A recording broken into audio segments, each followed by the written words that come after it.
Eu não sei se é daqui de BH, se é daí. Lilian José. Rafael Ramos, já falei, etc. Vamos lá, já somos 16, vai entrando a turma aí, nós vamos avançando. Essa aula, ou esse encontro, ele vai durar 60 minutos, né? Uma hora. 17h05 aqui no Brasil, mais ou menos, e 10 horas aí em Malta, que a gente possa caminhar. Primeiro eu vou me apresentar. Meu nome é Luiz Gustavo Gomes da Costa. Pisciano, com ascendente em Escorpião. Desde criança eu venho tendo a oportunidade de estar, né, presenciando que existe mais coisas fora da nossa normalidade, do nosso palpar diário, da nossa vida, etc. Como muitos também sentem isso. Já tive acesso a várias religiões, várias religiosidades.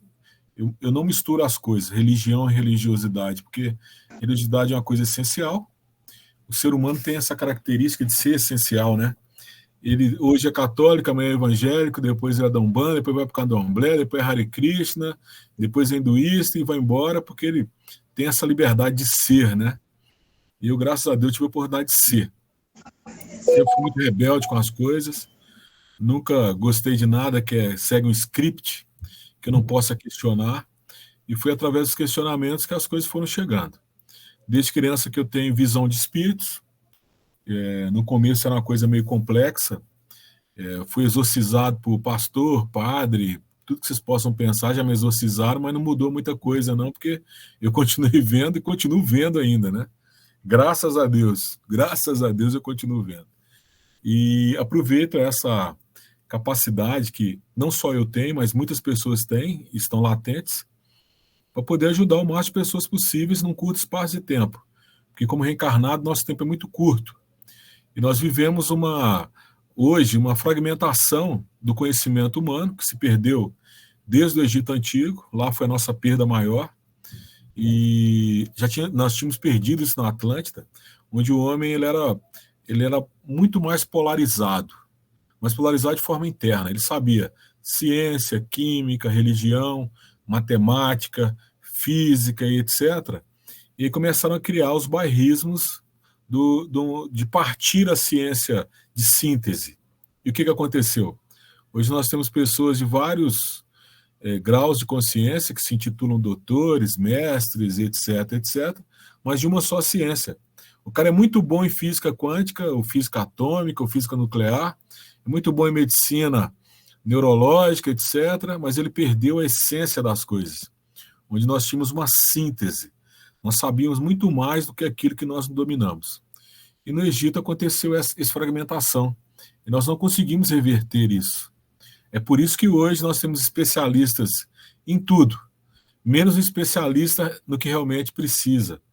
As pessoas hoje são capacitadas em quase tudo, sofrem muito por isso, porque às vezes você não tem resposta para determinadas coisas, e vai buscar um especialista e ele não tem aquilo que você precisa, que é tocar daquele toque no átomo que nós temos no coração, que chama nau.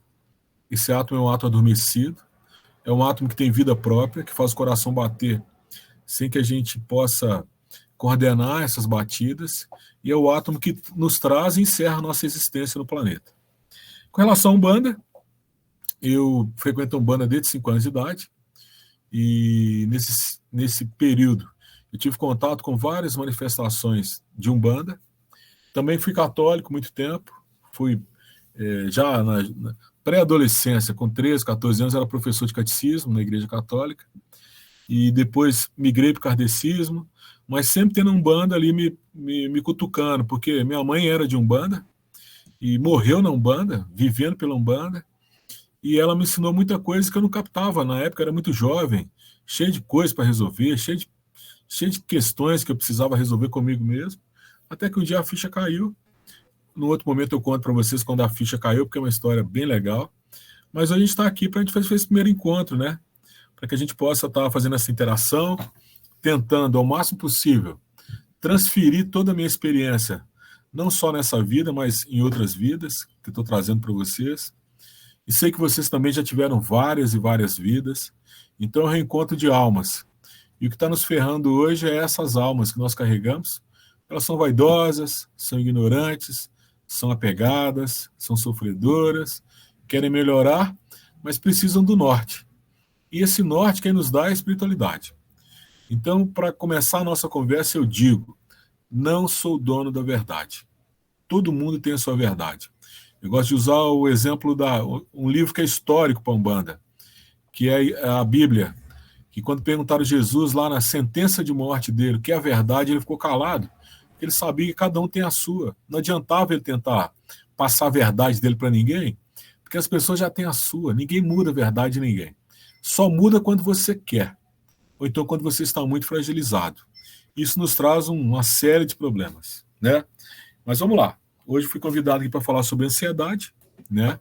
É um tema muito bacana, foi uma boa escolha, principalmente quem vive fora do país, né?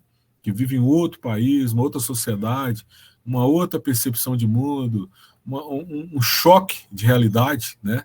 Nós somos brasileiros, nós nos abraçamos, nos beijamos, brigamos, falamos mal um do outro, e no outro dia nós estamos tudo de bem. Se tiver uma cerveja, um torresmo e uma cachaçinha para quem bebe, é fantástico.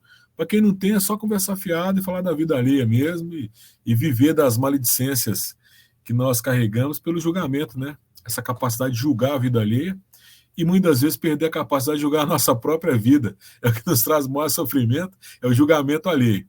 Mas estamos aqui para poder tentar pacificar um pouco dessas intempéries, dessas desarmonias, né? E nós somos convidados hoje para falar sobre ansiedade. Antes, porém, quero dizer que eu acredito que o astral está fazendo essa ligação através do meu pai pequeno em Malta, que é o Marcelo, que eu tenho o costume de chamar de russo. Estou treinando ele também. Ele também tem as dificuldades dele. Ele também está passando pelos processos dele, mas é uma pessoa que tem a minha total confiança. É uma pessoa que é um lutador, um batalhador, e está pagando aí o preço do Dharma, né? Porque o karma é lei espiritual. Todos nós estamos nele. Como é que nós entramos nesse karma? Nós vivíamos no reino virginal, em essência, e por vontade própria nós abandonamos essa caminhada e preferimos descer na matéria para poder caminhar na matéria achando que era um espaço mais rápido. Só que o tempo espiritual é diferente do tempo material. E quando nós descemos, nós precisávamos de ocupar corpos físicos. E esses corpos físicos foram gerados para a gente através dos elementos materiais que existiam e que existem ainda. Os básicos, os quatro materiais são água, terra, fogo e ar, que compõem o corpo físico que nós ocupamos, né? A terra é os nossos ossos, nossos músculos, a água é 70% do nosso corpo, o fogo é o sangue, o calor que nós autoproduzimos, né? Através da fermentação dos nossos intestinos, e o ar é o oxigênio que nós respiramos. O éter é onde nós precisamos chegar para poder fazer a ligação com o espiritual. E muitas vezes você está bloqueado, porque a nossa ignorância não permite sair dos quatro elementos. Sempre você quer mais água, você quer ficar mais denso, sugar mais, absorver mais, ou você quer ser mais fogo, né? Dar mais resposta, brigar, achar que você tem razão sobre tudo, ou mais terra, né? Caçar segurança, alicerce, você quer um sossego, aí você batalha muito para ter esse sossego, ou o próprio ar que é volúvel, né? Você está sempre inconstante, e nessa inconstância você acaba mostrando uma personalidade muito volúvel. Mas o que nós precisamos de falar hoje é sobre ansiedade. É claro que nós temos muita coisa para falar. Ansiedade, segundo o dicionário, é uma palavra originada do latim que significa ânsia, com X, ânsia, cuja raiz, né, ou operante de primeira ordem, significa aquilo que é estreito, aquilo que sufoca, aquilo que prende, aquilo que estrangula, aquilo que te deixa apático, aquilo que te deixa sem força e acaba te levando para uma questão assim que geralmente as pessoas têm muito. E qual que é? Que é a frustração por não conseguir determinadas coisas que ele imagina que são boas para ele. E isso se transforma na tristeza, se transforma numa apatia, se transforma numa solidão, se transforma às vezes numa depressão no estágio maior, e traz uma série de aborrecimentos. O principal deles é porque ninguém sabe, ou as pessoas sabem e não pensam nisso, mas a nossa grande missão na Terra, de estarmos na Terra reencarnados, a nossa grande missão é o autoconhecimento. Nós não viemos aqui fazer outra coisa do que se autoconhecer. Nós buscamos fora do corpo uma série de questões. Nós buscamos na família, nos amigos, na namorada, no namorado, no marido, na companheira, no amante, na comida, na loucura total que a vida nos proporciona, mas nós nos buscamos dentro da gente. E isso está nos ferrando. Porque a nossa missão aqui ela é exclusivamente para autoconhecimento. E se voltar para si é um processo de amadurecimento. É por isso que a gente nasce criança, com mentalidade de criança, pré-adolescente com mentalidade de pré-adolescente, jovem com identidade jovem, adulto fazendo as mesmas merdas que fazia como pré-adolescente, adolescente, adulto, e velho frustrado porque deixou de fazer N coisas que poderiam mudar o nosso destino. Mas também existem outras abordagens da ansiedade. Uma delas é feita pela ciência analítica, que é a psicanálise. E ela diz que a ansiedade pode ser definida como um quadro patológico, como uma doença, que provoca no paciente uma preocupação exagerada sobre situações do cotidiano, que pode se transformar em gatilhos. E esses gatilhos são disparados na hora que a gente fragiliza. Quando você fica totalmente passional, principalmente quando você experimenta as coisas com o poder da passionalidade, né? da frustração acentuada pelo padrão passional, é que ela se manifesta. E esses disparos trazem vários sintomas de embaraço que prejudicam a interação social e o desempenho público, né? Você fica meio fora do que é social porque você está ali com seus fantasmas, né? Que eu acho que até é uma coisa muito natural e faz crescer bastante. E tem outra coisa também, ela gera medo, né? Quando a ansiedade passa a ser considerada como sintoma patológico pela ciência, e a partir daí se tornam os exageros, né? Porque é nítido a pessoa que tem ansiedade. Ele não consegue esperar. É a marca do ansioso. Se você sabe que para um ovo gerar um pintinho, ele precisa sair da galinha, passar por aquele processo todo ali de enzimas que geram vida, ali tem dois gametas que se encontraram e vai gerar um pintinho, virar um frango, etc. Você quer que o frango, às vezes, esteja dentro do ovo ali, e aquilo ali acaba te trazendo frustração, a grosso modo. E nós somos frustrados desde da infância, desde criança nós somos frustrados. Quero fazer uma pontuação, porque à medida que eu for falando, for gerando alguma dúvida, algum esclarecimento, que nossos irmãos encaminhem para o Marcelo as perguntas no privado dele, do WhatsApp, ou a forma que ele achar melhor, para que a gente possa responder nos 30 minutos finais, porque eu tenho certeza do que eu vou falar aqui vai gerar uma série de dúvidas. Mas continuando, quando criança, nós somos modulados. Só um segundo. A gente pode escrever aqui no nosso meeting mesmo. Logo abaixo tem uma notinha e a gente pode escrever. As luzes foram surgindo, vai jogando aí que a gente responde nos 30 minutos finais. Então nós já estamos aí tirando 14 minutos, avançando. Então nós somos os mal criados pelos mal criados dos nossos pais, né? Eles não são culpados porque isso é transferido por eles, pelos nossos antepassados, e nós caímos nesse circuito doloroso de estar fazendo a mesma coisa que eles, de forma, na nossa mente, renovada, mas é a mesma coisa. Primeiro, a criança é pura, né? Se você pega uma criança, eu brinco muito no terreiro, que você pega uma criança e pergunta se fulano de tal é feio ou bonito, ele fala na lata, né? É feio, é chato, não gosto dele, ele é bobo. E nós vamos crescendo, eles vão incutindo na nossa cabeça, menino, não pode falar isso. Menino, deixa de fazer isso. Menino, e etc. O que a mãe faz, a avó faz, a tia faz, o pai faz? Dá comida para compensar. Tipo assim, esse menino é chato para danar. Mas se eu comprar ele, eu vou dar para ele o que ele mais gosta. Ó, se você deixar de agir assim, eu vou te dar aquele sorvete que você gosta. Eu vou comprar a bicicleta no final do ano. Eu vou te dar uma bala. Se for vó, ferrou.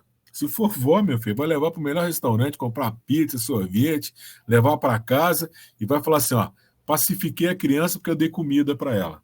Tá bom. Só que comida até um determinado ponto é legal, né? Ela mantém uma certa homeostase, equilíbrio do corpo. Mas só que sua mente começa a gravar. Toda vez que eu ficar chato, eu vou lá e vou comer alguma coisa, porque eu tenho, geneticamente, eu tenho na minha consciência que aquilo me traz uma certa paz. E nós descontamos. Quando a comida não é o seu patamar ideal, você desconta em substâncias.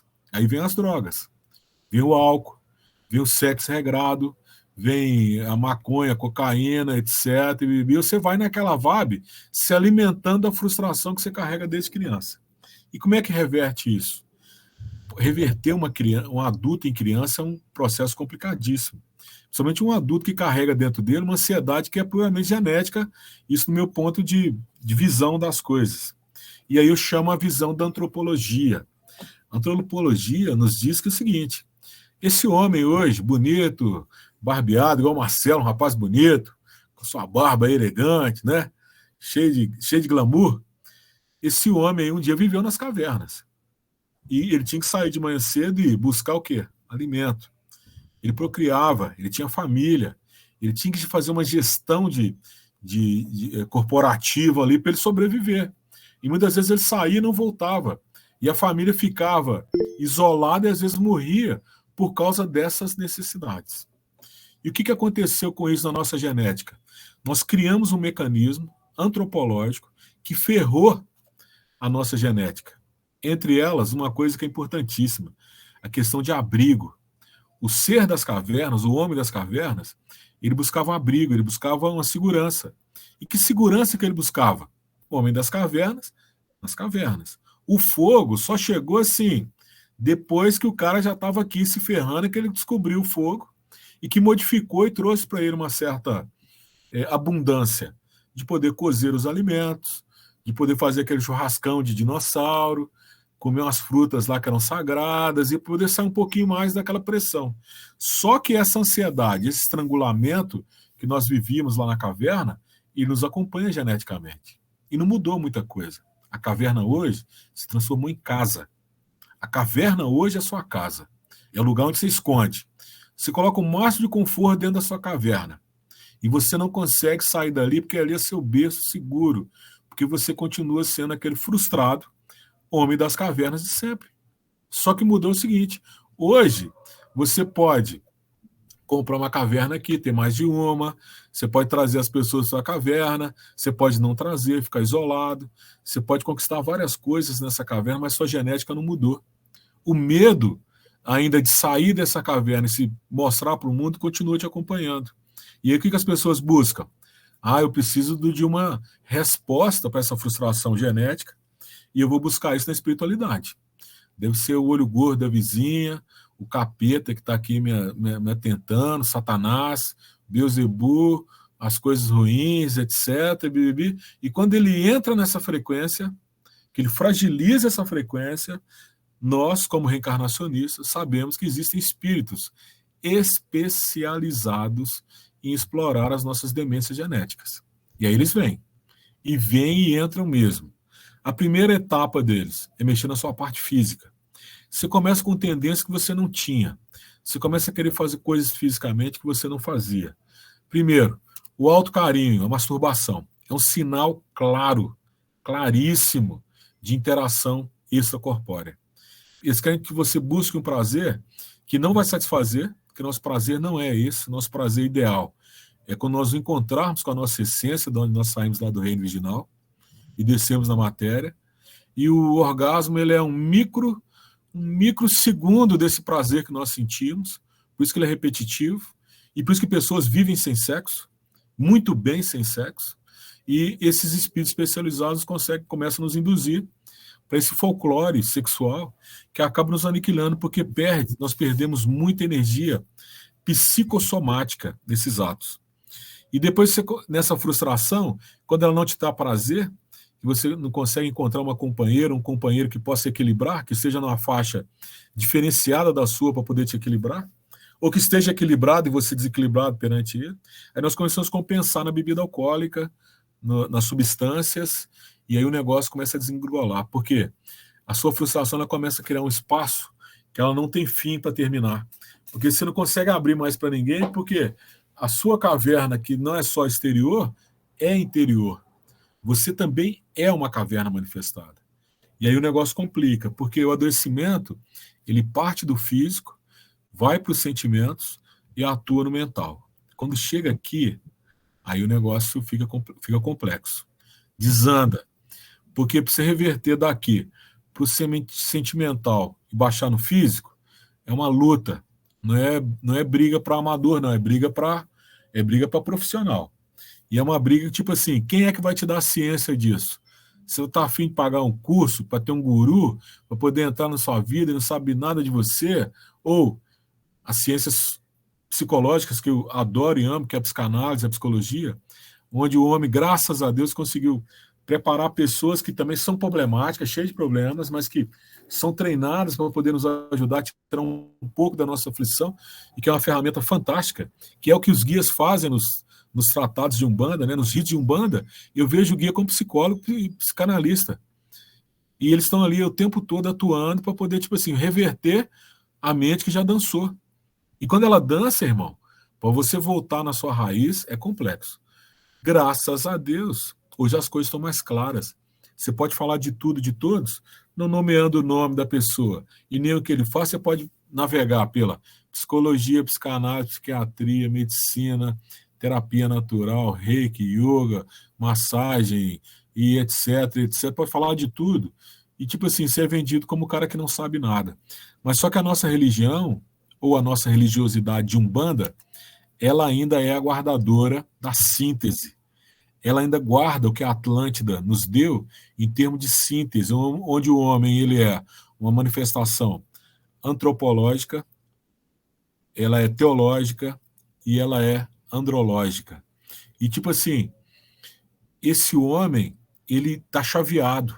Na hora que você cutuca ele, onde ele tem raiz na genética dele, onde ele guardou toda essa essência de quando ele desceu lá do mais puro para o mais denso, ele começa a funcionar diferente. Ele começa a tomar a rédea da própria vida. Ele começa a deixar de ser trouxa e de achar o seguinte, poxa, a minha genética está mandando muito, que era o homem das cavernas. Hoje eu estou aqui na minha caverna, que é a minha casa, convivendo com o mesmo ser social que eu convivia na época das cavernas, só que hoje o ser social é organizado, ele compra o meu tempo me dando dinheiro, ele me compra o meu tempo, que é o tal do trabalho pago, remunerado, etc.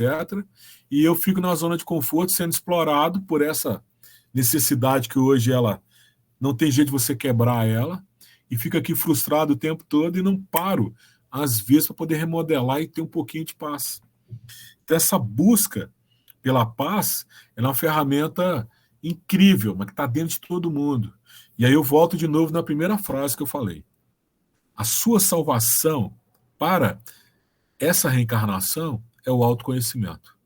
E detalhe, esquece religião, estou falando de religiosidade. E eu pratico religiosidade Umbanda. Eu não pratico religião de Umbanda, apesar que eu sigo rituais de Umbanda para manifestação da religiosidade.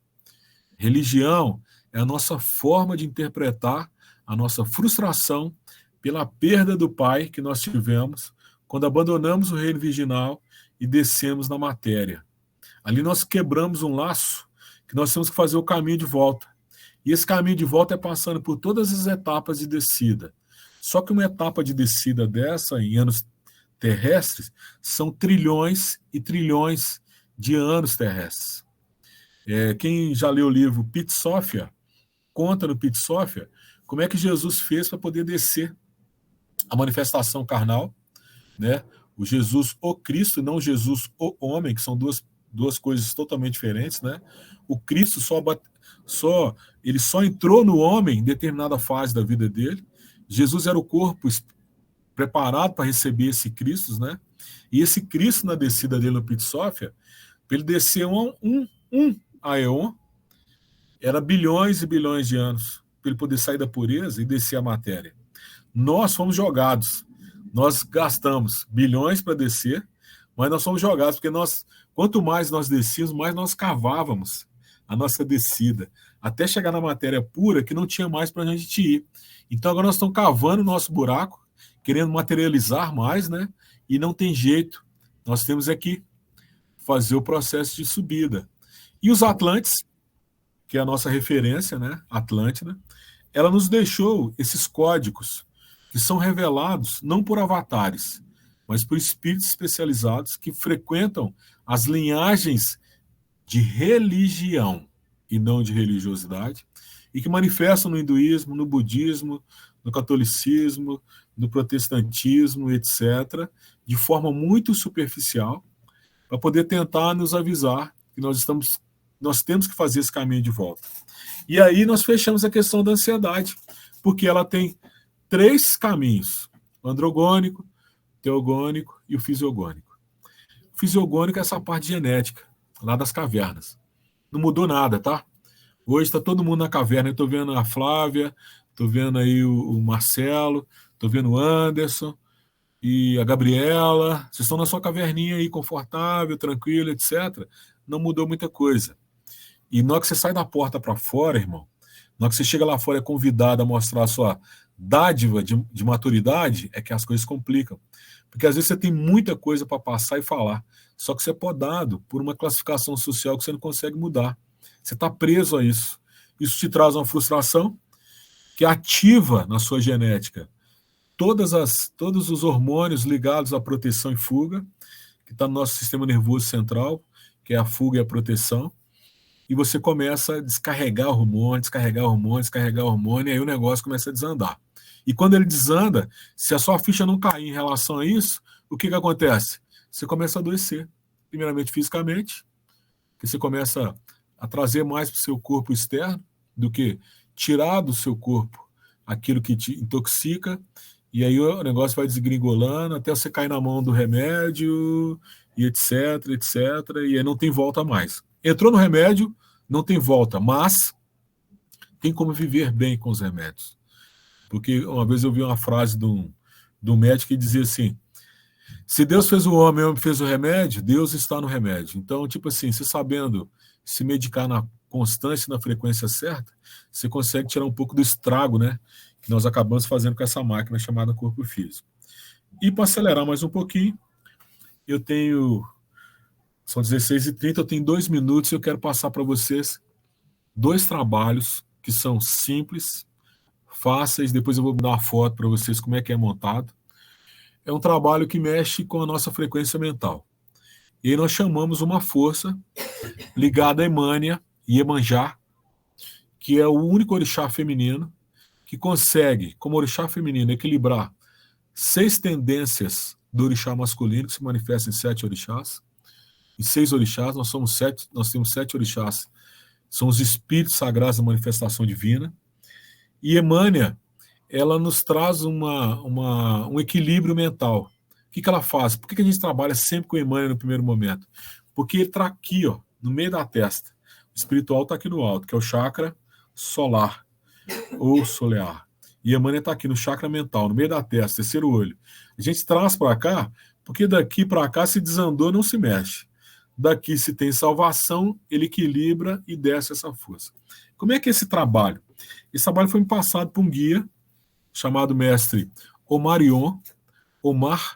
de Órion, ou Omar, Senhor Sagrado de Órion, que é um pai velho, mais conhecido popularmente como Preto Velho, e hoje está proibido de falar que a pessoa é preto, ou branco, ou azul, ou vermelho, então um pai velho, né?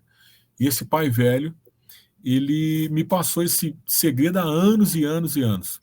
E funciona muito bem. Quem quiser anotar, anota. Quem não quiser, depois só vê o vídeo de novo. Você tem que adquirir tudo virgem.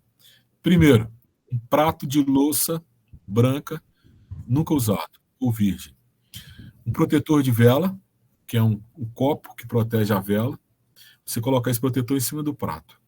Dentro do protetor, você vai colocar a vela de 7 dias amarela, que é a cor de Emânia. E do lado você vai colocar uma taça, virgem também, nunca usada, com água pura. Debaixo da vela, você pega um papelzinho e escreve todas as suas frustrações e entrega para a Emânia. Tirar minha tristeza, minha gula, meus julgamentos inapropriados, minha frustração, minha saudade de casa, tudo que você tem, minha gula, etc., minha falta de dinheiro, etc., e coloca esse papelzinho debaixo da vela. Colocou a vela de 7 dias, riscou, acendeu, uma oração para Emânia. Ó Mãe Divina, Sagrada, isso aí é pessoal, tá? Ó Orixá Maior, passivo de todas as forças, trazei suas bênçãos, iluminai minha mente, afastai de mim a ignorância, a incapacidade de perceber o mundo como um todo, fazer que a minha vida seja uma vida mais feliz. E eu falo para vocês o seguinte, com todas as palavras, eu faço um banda feliz, tá, gente? Eu não faço um banda de gente triste, de gente deprimida, vacaiada, não. Eu faço um banda para gente que consegue viver feliz, caramba, porque senão não vale a pena. Então, que eu seja feliz comigo mesmo e que eu consiga atingir a minha disciplina para o autoconhecimento. Acendeu é start. 5 minutos, você já começa a ver que o negócio muda. Vê uma paz, vê uma tranquilidade, porque você mexeu numa força que ela, além de estar muito distante da gente, ela tem uma radiação muito forte através das lunações. Porque Emânia, ela está nas lunações. Então, assim, você sobe os efeitos da lua minguante, da lua cheia, da lua nova, etc. Você sofre esses efeitos porque tem uma impregnação desse orixá para o nosso planeta através da nossa lua, como tem em outras luas para outros planetas, para outras dimensões e outros seres. O efeito é imediato. Aí você me diz assim, fiz a primeira, eu paro? Não, mantém. Mantém, porque isso aí vai te salvar várias e várias e várias vezes. Principalmente no grau de ansiedade que você carrega, que ela é genética, social e principalmente atual dentro da sua capacidade de perceber as coisas, né? Já tem uma pergunta ali com Iemânia, e aí eu vou explicar daqui a pouquinho, porque só para não perder esse time final aqui. E para finalizar, anota também, tem uma planta no Brasil que eu não sei se tem em Malta, tem alecrim de horta em Malta? Tem? Essa planta é fantástica. Fantástica essa planta. É o rosmarinus. Você pode usar ele como tintura. Você pega uma mão de rosmarinus, 1 litro de álcool de cereais, pega o rosmarinus, leva ele no forno ou no micro-ondas rapidamente para poder queimar aquela e dar uma fuligenzinha branca. Você dá uma melhorada nele, na parte higiênica dele. Deixa ele no forno ali, o forno quente, já pré-aquecido, uns 5 minutinhos, ou dentro do micro-ondas 1 minuto. Depois tira ele, pega uma tábua de bater carne e bate o rosmarinus com um martelinho, para ele soltar o princípio ativo. Coloca dentro de 1 litro de álcool, deixa ali dentro do litro de álcool, lugar fechado, durante 21 dias. Depois de 21 dias, aquele álcool vai estar todo verde. Aí você vai tirar esse álcool, passar para uma garrafa de vidro, bem fechada, e guardar no lugar escuro. Arrumar um vidro de conta-gotas, derramar um pouco desse álcool no conta-gotas e tomar esse álcool. 20 gotas de manhã e 20 gotas à noite. Eu fiz um trabalho, uma monografia, num curso de fitoterapia que eu fiz a nível de pós-graduação, eu coloquei a planta da alegria. Essa planta da alegria, ela resgata, dentro do nosso DNA, uma série de coisas que nós perdemos. Porque ela tem um aminoácido que trabalha com o hormônio principal da alegria, que eu acredito que é aquele que, quando você faz atividade física, que libera na atividade física, como é que é o nome dele? Esqueci. Como é que é? Serotonina. Serotonina. Ela atua na serotonina, faz descarga, microdescargas, e a hora que você para, assim, você está com aquela cara de bobo, feliz da Silva e ninguém está entendendo nada. Ela pacifica no nosso DNA essa capacidade que nós temos de nos fritar através dos processos do fígado e do baço, que é uma coisa que eu explico mais para frente. Então, vencido o tempo, né? Meu tempo está vencido. Já são 16h37 no Brasil, passei aí 5 minutos. Para finalizar, eu digo que a cura, ela é um processo. Nós buscamos cura imediata, mas ela é um processo. Nós não somos daqui, estamos aqui nesse planeta, vivenciando um tanto de mentiras, acreditamos demais em mentira e não acreditamos na grande verdade que somos nós. A ciência pode fazer tudo. Eu quero que ela faça um homem complexo, com todos os seus organismos, com todos os seus hormônios, com todas as suas bilhões de células que estão agrupadas quando a vida chega e desagrupam quando a vida encerra. Então, nós somos apenas pequenos seres em relação à criação, que é muito maior, que programou tudo isso. A Umbanda, ela é cientificista na escola a que eu frequento, que é a escola esotérica. Então ela acredita que nós somos uma armação num DNA e que a nossa alma, que realmente é a nossa grande preocupação, porque nós já reencarnamos como reis, princesas, rainhas, mendigos, escravos, etc. Trazemos essa alma cheia de experiência num espírito que só quer voltar para onde ele saiu, mas que carrega também essa ideação, esse corpo plasmático da alma, e que precisa ser aquilatado. Então sofremos hoje pelas nossas almas. E à medida que nós fomos nos encontrando, nós vamos ter agora 15 dias, vão ter muitas perguntas, vão ter muitas dúvidas. E detalhe, eu vou responder todas as perguntas dentro do que eu professo. Eu não quero mudar nada na vida das pessoas. Se você acha que determinada coisa é assim, ela tem que ficar assim. Ela não pode mudar. Eu sou seu maior defensor. Se você acha que determinada entidade que é boa e que outra é ruim, ela vai continuar assim. Ela precisa continuar assim. Porque mudança radical adoece. Mudança radical adoece. Eu já acreditei em muita coisa que depois eu quebrei a cara, mas eu tive que quebrar a cara sozinho. Mas eu quero que vocês saibam que vocês têm, a partir de agora, um irmão mais velho, companheiro. Eu não estou aqui nessa terra pela primeira vez. E o que eu vou cobrar de vocês é nada. Eu não quero nada de vocês porque eu sou realizado, eu sou uma pessoa rica, sou uma pessoa feliz, eu tenho família, eu tenho irmãos que acreditam no meu trabalho, que acreditam em mim. Então o que eu quero para vocês é tudo aquilo que está sobrando, que está aqui dentro, que eu posso doar. E eu tenho certeza que nós vamos fazer boas coisas com isso. Saravá Umbanda, saravá a todos. E agora vamos para nossas listas aqui de perguntas, ok? Vamos lá. Coordena aí, Marcelo. Eu vou começar. A minha primeira pergunta aqui é: como a gente consegue distinguir, digamos, o que é nossa mente, a ansiedade, que vem dentro da ansiedade, ou que talvez é uma energia ruim que está em volta, ou não tem como distinguir, e daí a gente faz esse trabalho que você acabou de falar para nos proteger? Tem sim. Quando é um espírito especializado em te hipnotizar, você fica fraco. Você acaba entrando na frequência dele, na maioria das vezes. Por quê? Você não conseguiu sentir que aquele fenômeno já aconteceu outras vezes. Exemplo, você sai com um grupo de amigos, senta numa mesa, está todo mundo bebendo, fumando, e você não quer nem beber nem fumar. Mas você vai ver que eles usam da melhor pessoa que está ali, a que você tem mais confiança para te induzir a tomar um traguinho, a beber um cigarrinho, fumar um cigarrinho, beber um golinho, e eles usam dessas estratégias para poder te desarmar, porque eles são especializados não para o confronto. Eu falo com as pessoas que eles acham que o mal chega batendo, quebrando, que o mal chega e que o mal vai te matar.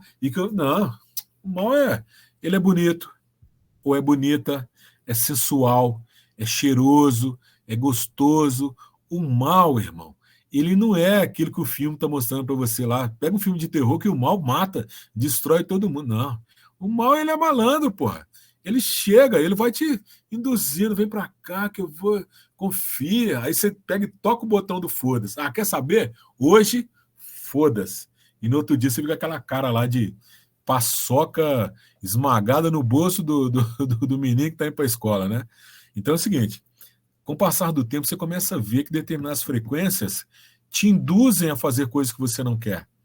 E aí você tem que usar dessa experiência. Quando é a mente pura, a mente racional, ela pode estar influenciada por duas coisas. Má alimentação, principalmente pelo fígado, pelo estômago, por comidas picantes, muito tempero, comidas industrializadas. E aí você é o seguinte, você vai numa frequência que depois te dá arrependimento. Você faz alguma coisa que depois surte um arrependimento. E a mente pura, ela te ajuda a refletir. Uma das formas que eu sei de testar a mente pura é quando surge um pensamento, eu tentar buscar o que me levou àquele pensamento. Exemplo, eu estou aqui sentado, começo a pensar em laranja. Pô, uma laranja agora bem geladinha, bem fresquinha, etc.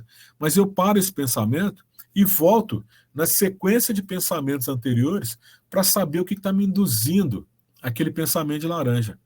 Então, tipo assim, a mente pura, ela te induz a alguma coisa, mas ela te dá uma refração que você consegue refletir.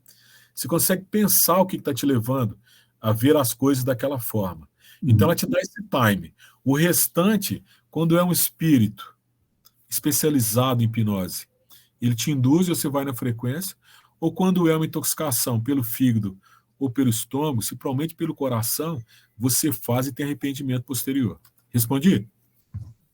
Yes, obrigado. Tem uma pergunta aqui Relis, desculpa, não consigo pronunciar corretamente. Boa tarde, Gustavo. Você pode falar novamente sobre alecrim? Não compreendi tudo. Ah, tá. O alecrim é uma planta que nós usamos como uma ferramenta para pacificar as nossas ansiedades, o estresse principalmente, o principal de todos, né, que é o mais grave, que é a depressão. O alecrim é uma planta que você usa ela, você pode usar tanto na alimentação como pode fazer essa fórmula que eu deixei aí gravada aí no vídeo, que é pegar o alecrim, lavar, secar ele, bater, colocar no álcool de cereais, guardar e tomar pequenas porções na água, que ele vai desencadear no seu sistema nervoso central a liberação de um hormônio, que é um hormônio prazeroso, que acaba te equilibrando. Tem um simbolismo do alecrim na Bíblia, que Maria, mãe de Jesus, estava fugindo quando eles iam matar todas as crianças quando Jesus nasceu, e ela esconde ele no ramo de alecrim. Então o simbolismo é uma planta mãe, é uma planta que trata dos filhos. Ela é como se fosse uma planta bem feminina, de Xangô, é uma planta bem feminina, que trata dos filhos. Os filhos aí têm a conotação de corpo físico. Então a Bíblia dá esse toque do alecrim lá na fuga de Jesus, e é uma planta que é muito magística. Ela mexe muito com o nosso libido, de pacificar e de deixar você menos reativo. A pessoa te agride, fala uma bobagem para você, você olha para ele com aquela cara de panaca. Você fica um tempo atrás das suas reações. E ela é um tônico para o coração. É um tônico fortíssimo para o coração e para a circulação. Principalmente para quem trabalha muito tempo sentado, tem problema de hemorroida, circulação, moças que têm varizes nas pernas. O alecrim tem que ser uma ferramenta de uso constante. E você sabe que você está intoxicado com ele quando você sente dores no estômago. Porque ela é uma planta que, quando você toma, ela agride o estômago.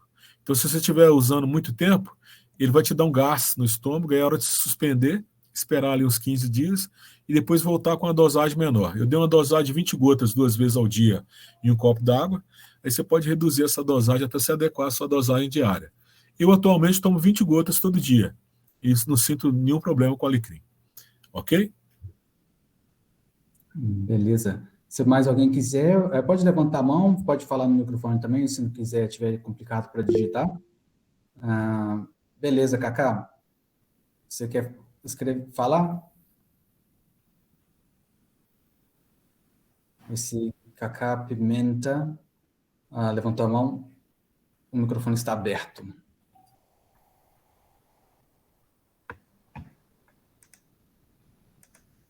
Não estamos te escutando, Cacá. Parece que você está no mudo.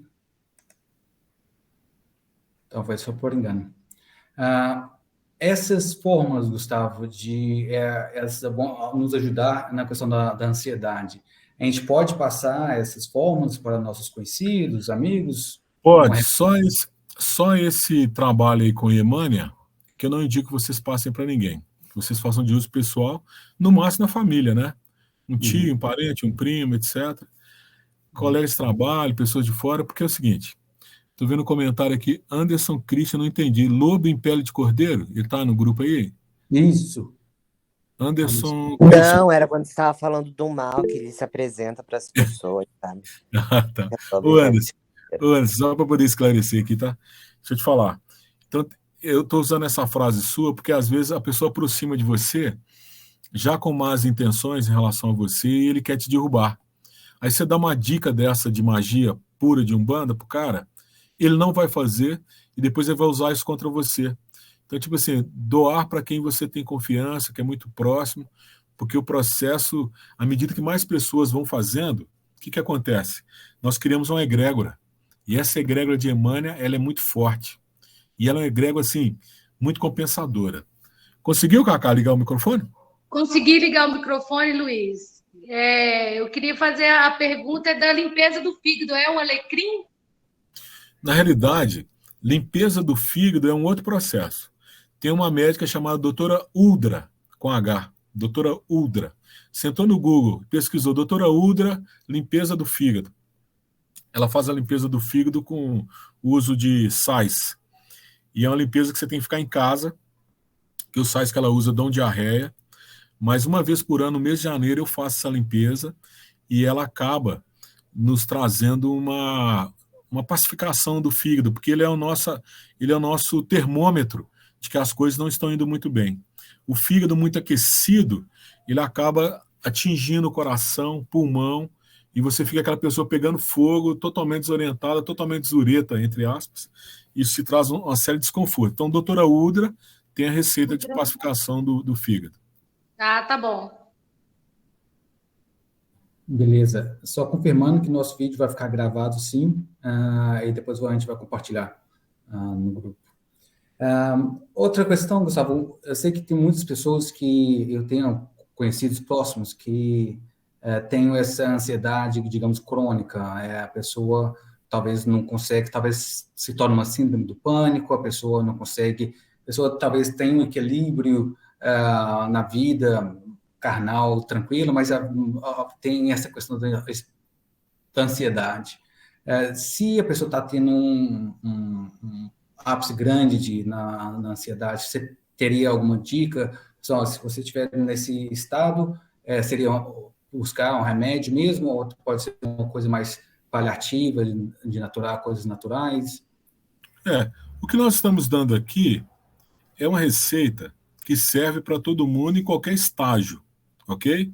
Mas tem determinadas coisas que a pessoa já entrou no nível que ele está em desarmonia mental muito grande, que ele não consegue voltar. Então, um apoio médico, um apoio do psiquiatra, um apoio do psicólogo, do psicanalista é importante. Por quê? Ele já entrou no negócio que a gente chama de borderline. Ele já está na linha entre o real e o abstrato. E ali você não consegue voltar. Igual eu falei, o adoecimento da mente é o pior que tem. Porque se a pessoa avançar em favor desse adoecimento, o retorno é difícil. Quando está ali no campo físico, né, desequilibrado sexualmente, dá para você dar um toque, um cutuco, o cara volta.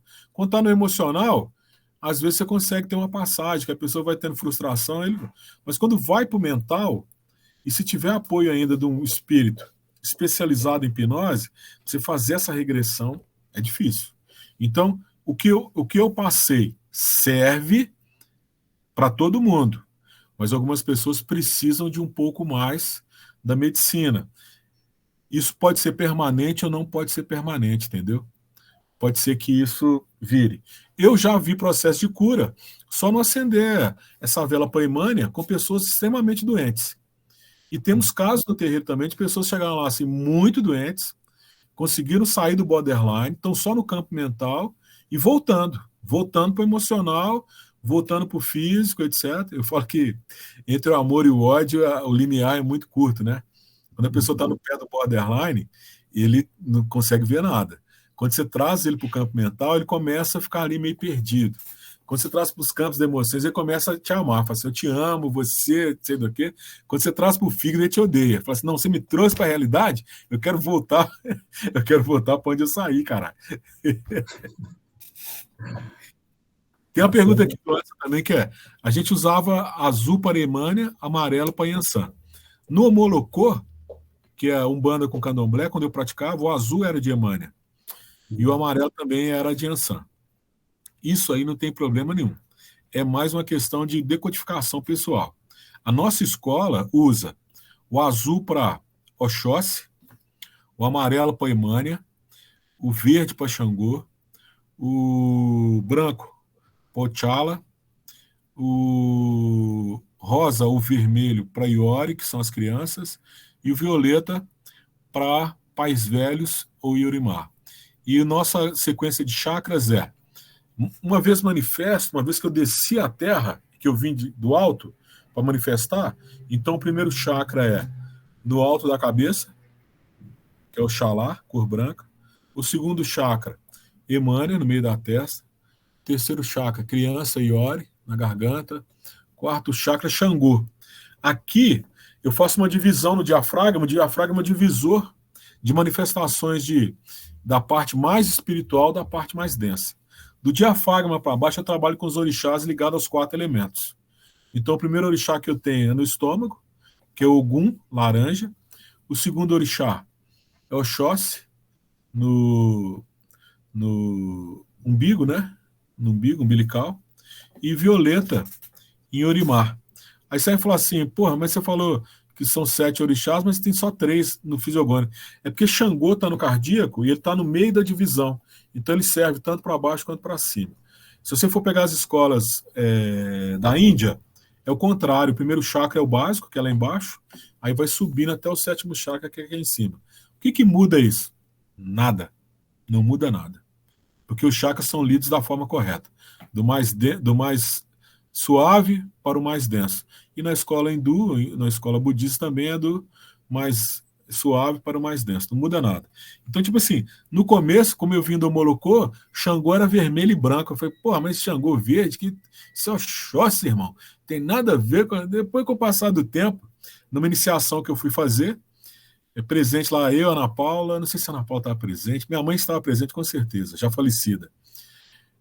Nós estávamos fazendo a iniciação, era um ambiente aberto, ficou tudo verde neon, mas imagina tudo verde neon, para onde você olhasse, era tudo verde neon, era como se tivesse jogado um raio lá de cima, lá, e aquele lugar era tudo verde neon.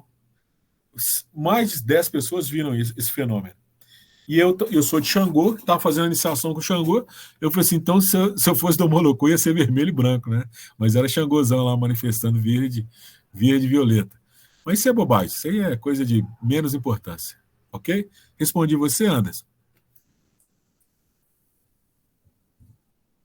Sim, eu sabia, porque eu sou do sul. Agora eu tô em Malta, mas eu sou do sul do Brasil e as casas de axé no Brasil, eles fazem essa diferenciação de cor. Eu sei que no norte do Brasil eles usam mesmo o amarelo para Yansan, mas a gente usa aqui no sul, lá, né, no Brasil, no sul, a gente usa o amarelo para Nanã. Mas tudo bem, só um detalhe. Mas tanto que a minha guia de Manjé que a gente faz, né, é azul. Oxalá babá. Oiê, Manjá. Mais alguma pergunta ou podemos encerrar? Podemos encerrar.